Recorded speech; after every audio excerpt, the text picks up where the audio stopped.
రామ్మా, అక్కడేమైంది? ఏంటి బాను, అభిరామ్ ఏమన్నాడు? మీరు చెప్పిన మాట విన్నాడా లేదా? వినడం లేదు వైశాలి, చాలా మూర్ఖంగా ప్రవర్తిస్తున్నాడు.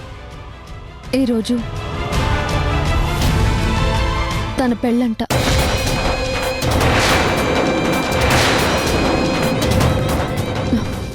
అసలు ఏం చేయాలో కూడా అర్థం కావట్లేదు. నా తలరాత ఇదే అయినప్పుడు ఎవరు మాత్రం ఏం చేస్తారు? ఒకప్పుడు నేను చేసిన పాపాలే ఇప్పుడు నన్ను శాపాలుగా మరి వెంటాడుతున్నాయి. అప్పుడు నవ్వుతూ చేశాను, ఇప్పుడు ఏడుస్తూ అనుభవిస్తాను. ఇక నా గురించి మీరు వాళ్ళ దగ్గర మాటలు పడకండి, ఇలాంటి ప్రయత్నాలు చేయకండి. నా మా నాన్న నన్ను వదిలేసేయండి. అలా ఎలా వదిలేస్తాం వైశాలి? చూస్తూ చూస్తూ నీ జీవితం నాశనం అవుతుంటే మేము వదిలేసి వెళ్ళిపోతే బంధువులు ఎలా అవుతాం? భాను మనసేంటో తెలిసి కూడా ఎలా మాట్లాడుతున్నావు? నువ్వు చెప్పింది నిజమే బాబు, కానీ ఏం చేయడం? ఆ అభిరామ్ మనసు మారటం లేదు. ఎవరు ఏం చెప్పినా వినిపించుకోవడం లేదు. చివరికి ఇప్పుడు పెళ్లి కూడా తలపెట్టాడంటే ఏమనుకోవాలి? తొందరపడి వైశాలి సంతకం పెట్టి తప్పు చేసింది. ఆధార్యంతోనే ఈరోజు పెళ్లి ముహూర్తం పెట్టుకుని పెళ్లి చేసుకుంటున్నాడు. ఇలాంటి వాణ్ణి వదలకూడదు, వెంటనే పోలీస్ కేసు పెట్టాలి.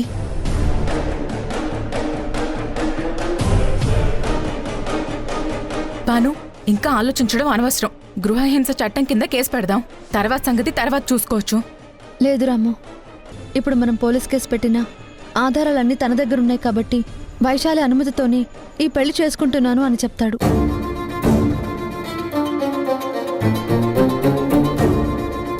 అదే కాక మన మీద మరింత కోపం పెంచుకుంటాడు.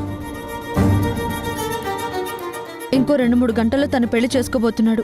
ఇప్పుడు మనం ఏ ప్రయత్నం చేసినా మొదటికే మోసం వస్తుంది. సమయం లేదు, తను మారే పరిస్థితి కూడా లేదు. దేవుడి మీద భారం వేయడం తప్ప ఇంక మనం ఏం చేయగలం? దేవుడి మీద భారం వేసి ఊరుకునేంత పరిస్థితి కాదు వైశాలి. ఖచ్చితంగా ఈ పెళ్లి ఆపాలి. దానికి మనం ఏదో ఒకటి చెయ్యాలి.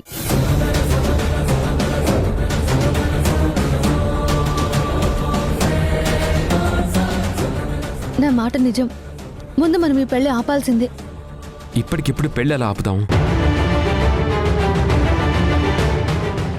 వాళ్ళకన్నీ తెలిసి ఒప్పుకున్నారని అభిరామ్ చెప్తున్నాడు కదా. మరి అన్నీ తెలిసి పెళ్లి చేయాలని నిర్ణయించుకున్న వాళ్ళు ఈ పెళ్లిని ఎందుకు ఆపుతారు? పెళ్లి ముహూర్తానికి ఇంకా 2-3 గంటల సమయం మాత్రమే ఉన్నప్పుడు మనమేం చేయగలుగుతాం భాను? అన్నీ తెలిసే చేసుకుంటున్నానని అభిరామ్ చెప్పాడండి. కానీ అక్కడ వాళ్ళకేం చెప్పాడో తను మనతో చెప్పలేదు. ముందు మనం ఆడపెళ్లి వారిని కలుద్దాం, పెళ్లి కూతురికి ఈ సమస్య అంతా వివరిద్దాం. తప్పకుండా తను ఆలోచిస్తుంది, మనల్ని అర్థం చేసుకుంటుంది.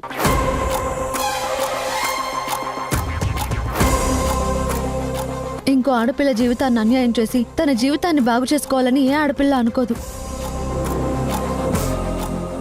అదే కాక అభిరామ్ ఇలాంటి వాడని తెలియక ముందు ఈ పెళ్లికి ఒప్పుకొని ఉండొచ్చు.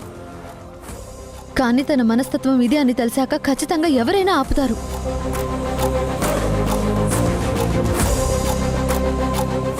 వెంటనే వెళ్ళి ముందు పెళ్లి కూతురు ఫ్యామిలీతో మాట్లాడదాము. పెళ్లి ఆగిపోతుంది, తర్వాత అభిరామ్తో మాట్లాడొచ్చు. ఈ పెళ్లి జరిగిపోతే మనం ఏం చేయలేం కాబట్టి ఇప్పుడు మన ముందున్న ఏకైక పరిష్కారం ఇదొక్కటే.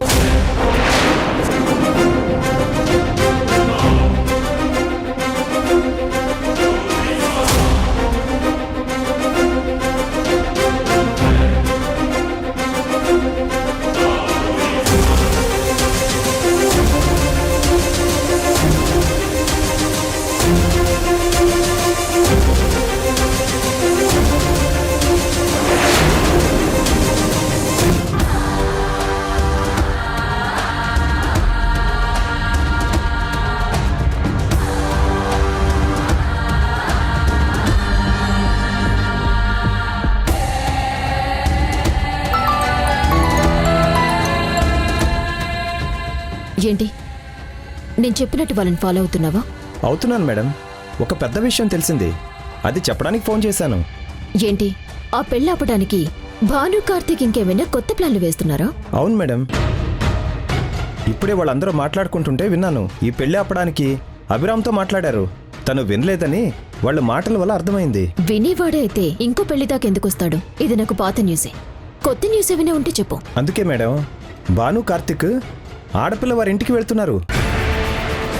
వాళ్ళతో మాట్లాడి అభిరామ్ విషయం, వైశాలి విషయం చెప్పాలనుకుంటున్నారు. అలా చేస్తే పెళ్ళి అవుతుందని వాళ్ళు డెసిషన్కి వచ్చారు మేడం. వాళ్ళు ఇప్పుడు అక్కడికే వెళ్తున్నారు మేడం. గుడ్. ఇది కదా మంచి విషయం అంటే. నీకిచ్చిన డబ్బులకి సరైన న్యాయం చేశావు. వాళ్ళని ఇలాగే ఫాలో అవుతూ వాళ్ళేం చేస్తున్నారు ప్రతిదీ నాకు అప్డేట్ చేయి. ఇప్పుడు వాళ్ళు వెళ్ళి మాట్లాడితే ఆ పెళ్లి ఆగిపోతుంది కదా మేడం. ఇంకా ఫాలో చేయడం దేనికి మేడం? నేను నీకు డబ్బులిచ్చింది నువ్వు చెప్పింది నేను వినటానికి కాదు. నేను చెప్పిన పని నువ్వు చేయటానికి. చెప్పింది మాత్రమే చేయి. నాకు సలహాలు ఇవ్వాలని మాత్రం ట్రై చేయకు. సారీ మేడం, మళ్ళీ అప్డేట్ ఏమైనా ఉంటే మీకు ఫోన్ చేస్తాను. నీలిమి గారు, మీ విషయంలో నేను చాలా తక్కువగా అంచనా వేశాను. కానీ మీరు అనుకున్నది సాధించడానికి ప్రతి అవకాశాన్ని వినియోగించుకుంటారని ఇప్పుడే అర్థమైంది. ఎన్ని జీవితాలు నాశనం అయిపోయినా మీరు అనుకున్నది మాత్రం ఖచ్చితంగా సాధించి తీరుతారు కదా. చూడండి డాక్టర్, కార్తీక్ని నేను గెలుచుకోవాలన్నది నా కల. ఆ కల నెరవేరకుండా నేను కంటి నిండా నిద్రపోలేను, ప్రశాంతంగా ఒక్క క్షణం కూడా ఉండలేను. నేను అనుకున్నది సాధించే వరకు ఎంతమందినైనా సాధిస్తాను, ఎన్ని ఘోరాలైనా చేస్తాను. సరే, మీరు వెళ్ళండి. డ్రాప్ చేసినందుకు థ్యాంక్స్. వస్తానండి.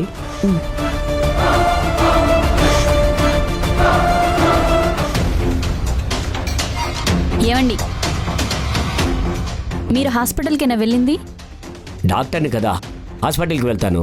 ఒకవేళ యాక్టర్ని అయి ఉంటే స్టూడియోకి వెళ్ళేవాడిని కదా. అయినా నీకెందుకు అనుమానం వచ్చింది? ఒక డాక్టర్గా మీ పని ఎంతసేపు ఉంటుందో నాకు తెలుసండి.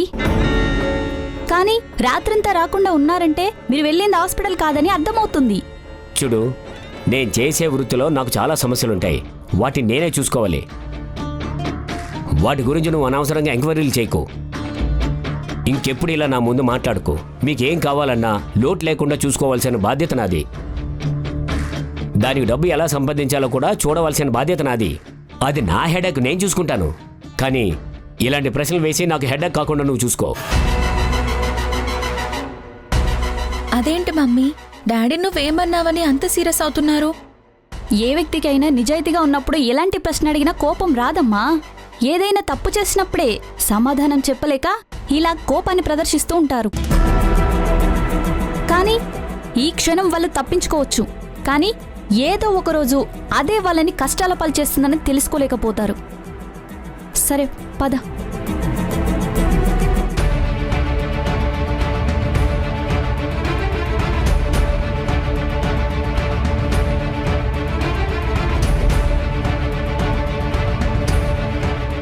బాను, ఎటువంటి పరిస్థితుల్లో అయినా నువ్వే మాట్లాడి పెళ్లిని ఆపేయాలి. తప్పకుండా అండి. నాకు తెలిసినంత వరకు ఒక ఆడపిల్ల జీవితం నాశనం అవుతుందంటే ఏ తల్లిదండ్రులు ఒప్పుకోరు. ఎందుకంటే రేపు ఆ ఇంట్లో వాళ్ళ అమ్మాయి పరిస్థితి కూడా అలాగే అవుతుందని వాళ్ళకు కూడా అనిపిస్తుంది కదా. ఖచ్చితంగా వీళ్ళు నా మాట వింటారన్న నమ్మకం నాకుంది. పదండి.